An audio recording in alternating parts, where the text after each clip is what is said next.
nota, dime si vienes a mi cama, la fama, se la pasan ella siento que soy mala.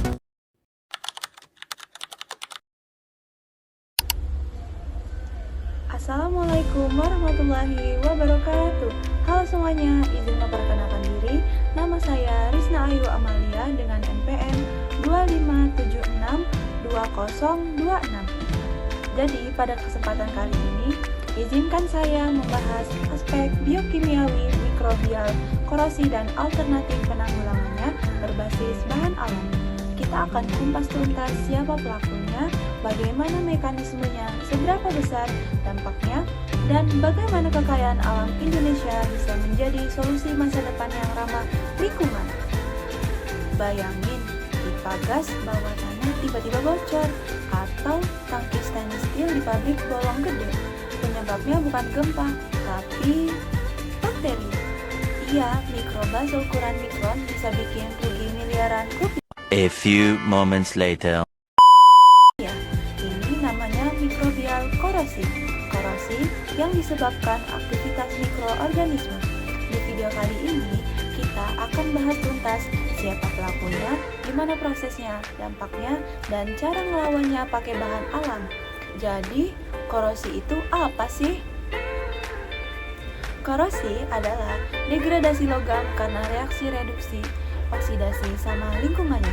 Kalau korosi, biasa penyebabnya air dan oksigen. Nah, mikrobial korosi beda. Ini korosi biologi yang dipicu mikroba. Mikroba ini bisa kerja sendiri atau rame-rame dalam koloni. Yang bahaya, korosi mikroba sering bareng sama korosi kimia dan mekanik, jadi susah deteksi. Ada 3 gen utama penyebab mikrobial korosi. Yang pertama, bakteri produksi sulfat atau SRB. Hidup di kondisi anaerob tanpa oksigen, pH optimalnya 7. Dia ngambil sulfat terus direduksi jadi gas H2S yang super korosif. Yang kedua, kebalikannya SRB.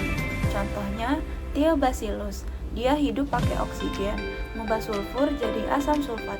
Lingkungannya jadi asam banget, logam langsung kegerus. Yang ketiga, bakteri besimangan oksida.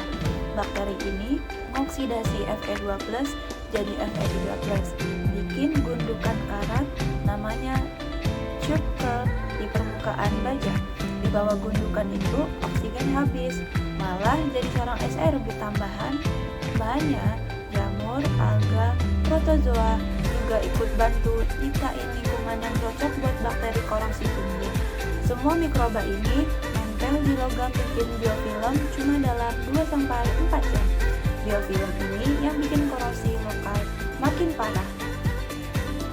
Lalu selanjutnya, mekanisme dan faktor utama yang mempengaruhi. Jadi, gimana cara mikroba merusak? Ada 2 cara utama. Yang pertama, hasil metabolismenya bikin lingkungan korosif. Contohnya asam, alkali. Yang kedua, mikroba ikut langsung di reaksi elektrifia permukaan logam, jadi mempercepat karat. Proses ini dipengaruhi oleh 5 faktor. Yang pertama, suhu. Yang kedua, pH. Yang ketiga, oksigen. Yang keempat, kecepatan alir.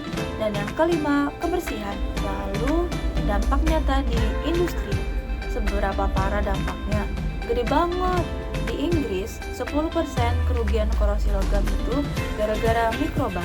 Di US, rugi 500 sampai 2.000 juta dolar per tahun cuma buat pipa dalam tanah. Contoh kasus di Indonesia, yang pertama, tangki air stainless steel bolong luas di bagian dalam. Yang kedua, tiang pancang baja di laut keropos karena mikroba ningkatin konsentrasi oksigen. Dan yang ketiga, sistem water treatment di Bontang lumpuh karena koloni bakteri. Industri yang wajib waspada yaitu industri pembangkit listrik, migas, kimia, transportasi, water treatment, dan kertas pulp. Lalu selanjutnya solusinya. Terus gimana cara solusinya? Oh iya, pakai inhibitor, zat yang ditambahin dikit tapi bisa nurunin laju korosi. Inhibitor inhibitor sintesis yang umum ada natrium hipoklorit, garam kuaterner, imidazolin, dan amida. Masalahnya bahaya, mahal, dan gak ramah lingkungan.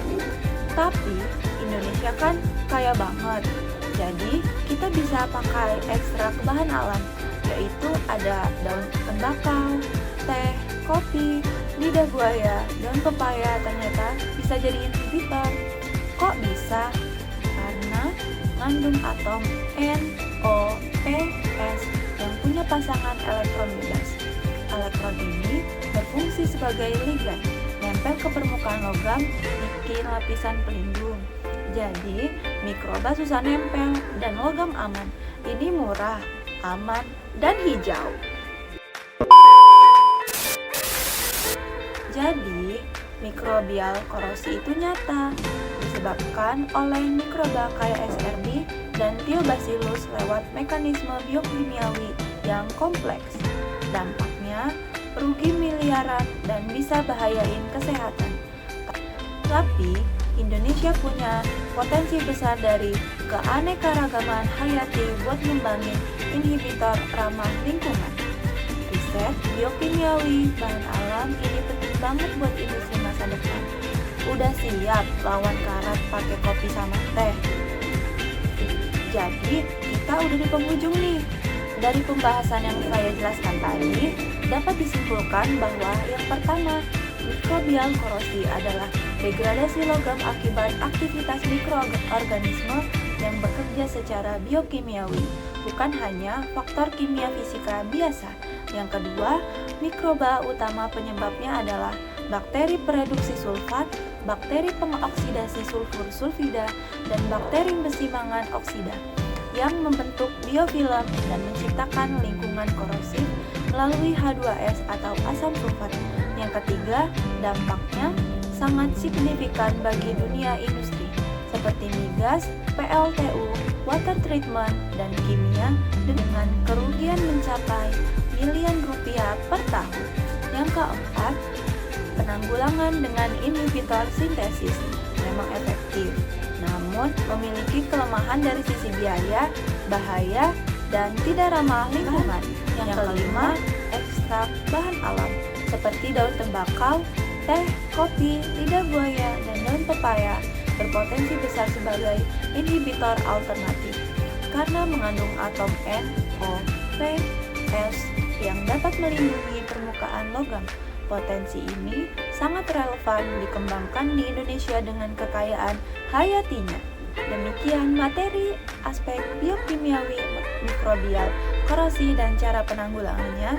Semoga penjelasan yang tadi saya jelaskan dapat menambah wawasan saya, teman-teman, dan yang lainnya bahwa masalah korosi tidak sesederhana karat biasa, melainkan melibatkan interaksi kompleks antara logam dan mikroorganisme.